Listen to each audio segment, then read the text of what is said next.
I'm just finding a piece of wood that has a nice right corner. I'll use this as a straight edge to cut with.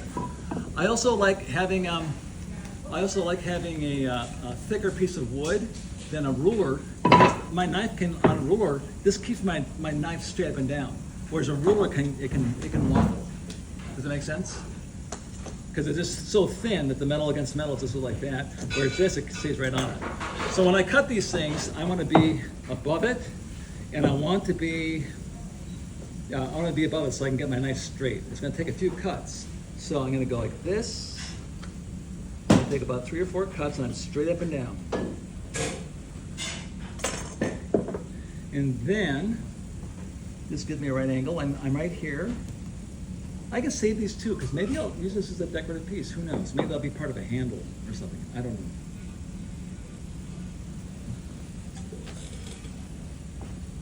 And then I'm going to cut a right angle here. And then, while I'm here, I might as well just cut this whole thing. Or not. I'm sure it's... This is a nice piece of wood.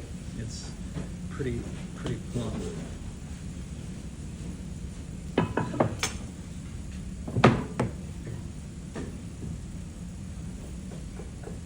I'm going to cut this part off since it's not part of the...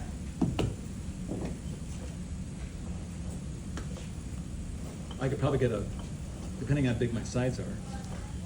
Oops. That's good. Okay. Maybe I'll cut out a little more. Actually, I think what I'll do is I'll get all 4 sides out of here. I'm just going to guesstimate.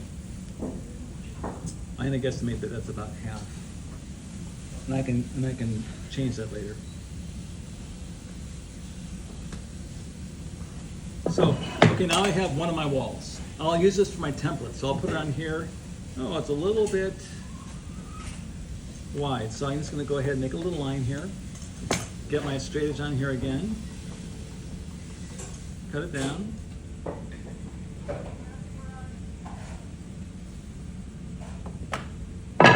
Now, even with it set up, you're still going to get funky little corners like that. This can come off. You can also kind of just tap them. And you get pretty tight corners. And I'll show you also how to get even more tight corners. That's 2 sides, but I want to have 6. So I think what I'll do some more surgery here.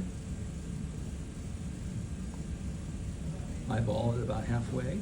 Make sure it's lined up well.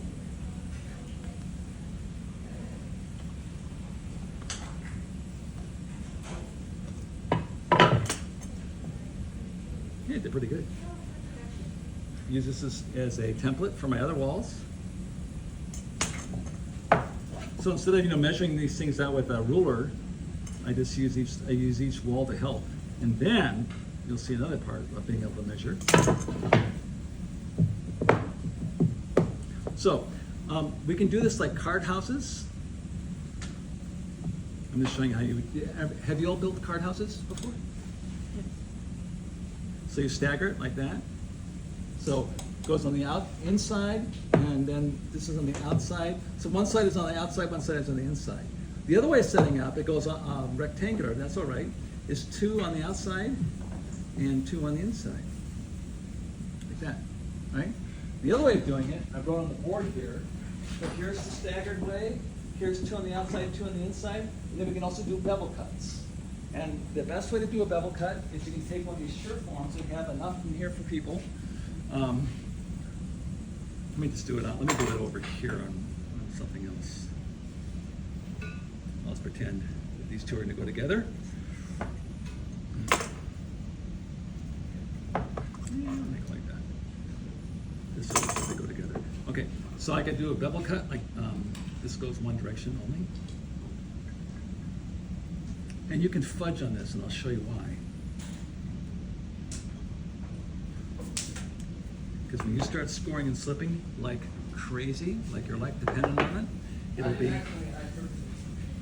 it'll be very mushy, and you can change the angle of these things.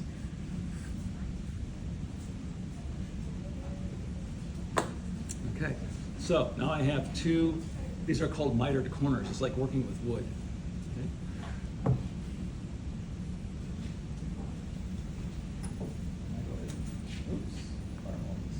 Now, I'm gonna put some of these corners together. You gotta score and slip, score and slip. And sometimes what I'll do is I'll put water on it first so that I don't lose any of my little burrs, because that's gonna turn into paste. So I really go at it. I go kind of deep. Rotate this way. This way. A little more water on it.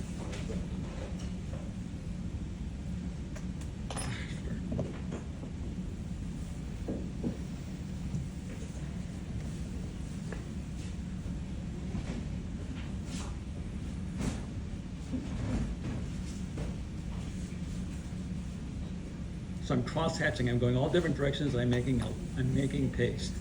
I'm not just making lines, I'm making paste. Now I'll put these together,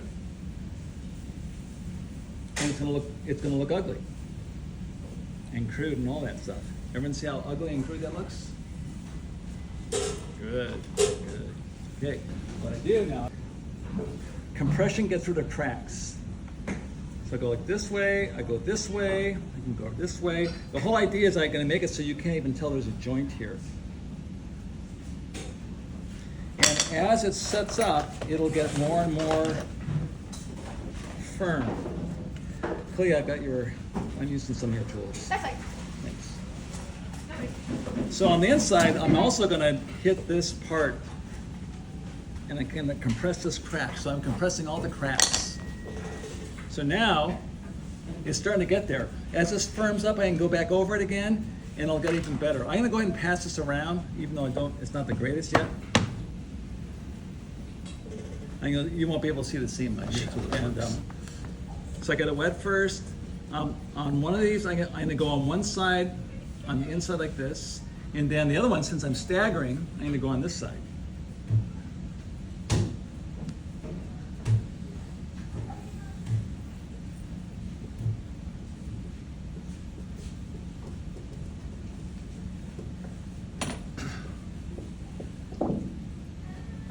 This will go on this side, so I gotta get this here.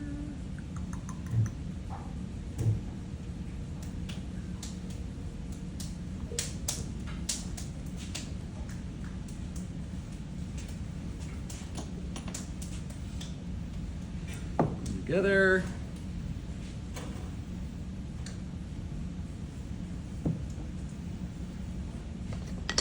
Everyone see how ugly that looks? See that joint?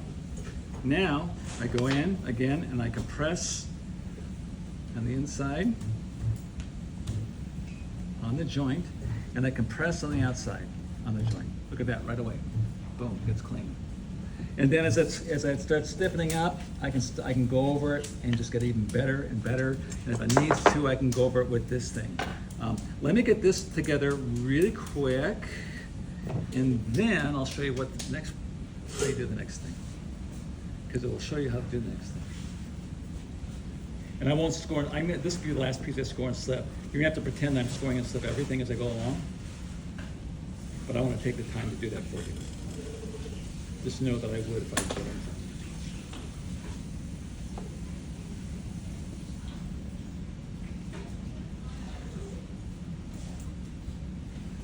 See how good, ugly? Ugly, right? Ugly. Woo. And if I have a gap that I can't get rid of, I can put a little clay in there.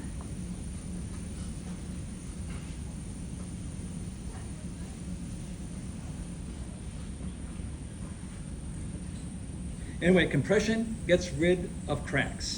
I'm gonna pretend that I scored and slipped this, and I'm not going to. I'm just gonna make a slime, just so it holds together for now.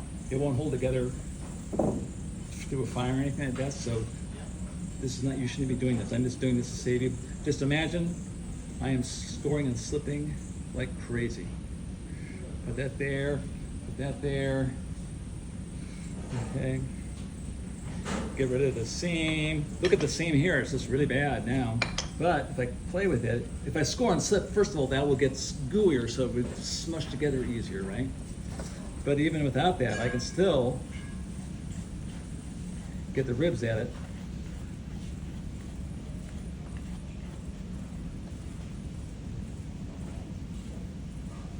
This builds pretty quickly once you start getting it going.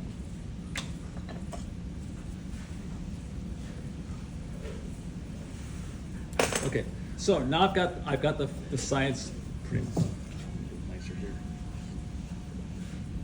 So I've got the sides, okay? This now becomes a template for the bottom and also the top. So let me cut out let's pretend I already put a bottom on it, and then I'll put a top on now. I'll make a top. So this becomes my template for a top.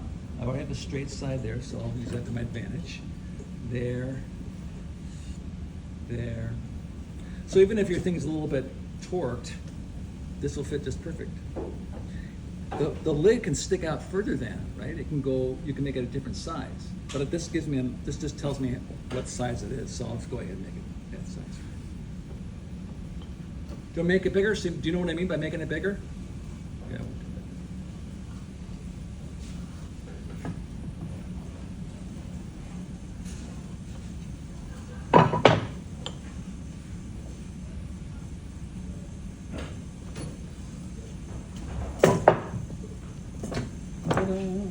Ta-da. Let's see, it fits one way, which is kind of cool. That's part of a trick too. Maybe it just fits one way. Now, there's my lid. Now this will fall off. So I have to remember I did the flange thing with those, I showed you the lidded jars. Oh, there they are, please.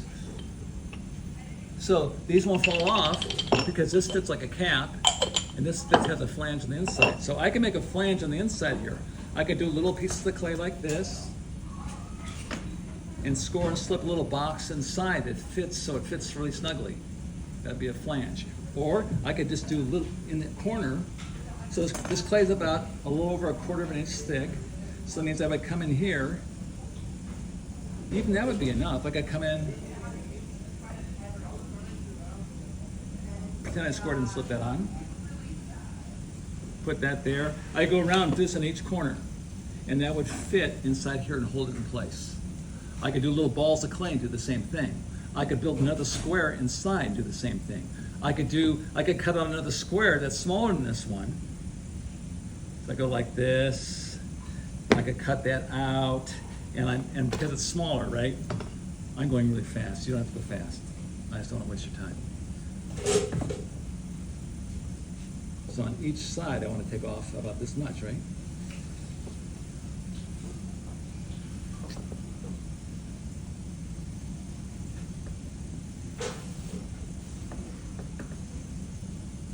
I'll take off a little bit more. I'm just guesstimating.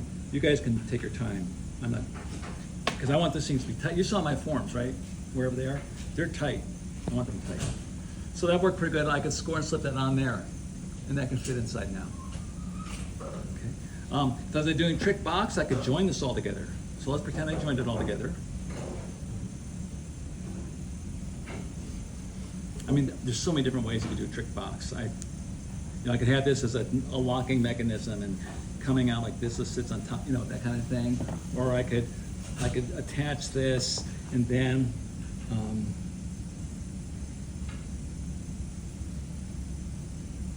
and make this all look like one thing.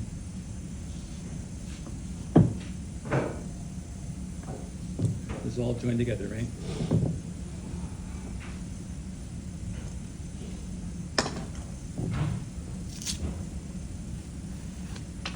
And then I could very carefully cut a pattern in this thing, which I'm not being careful, right? But you will.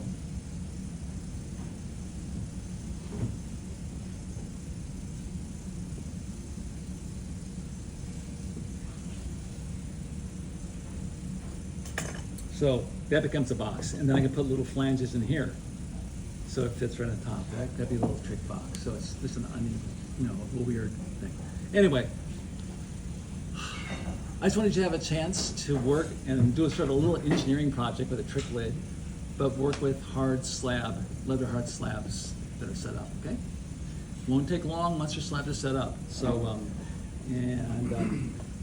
thank you.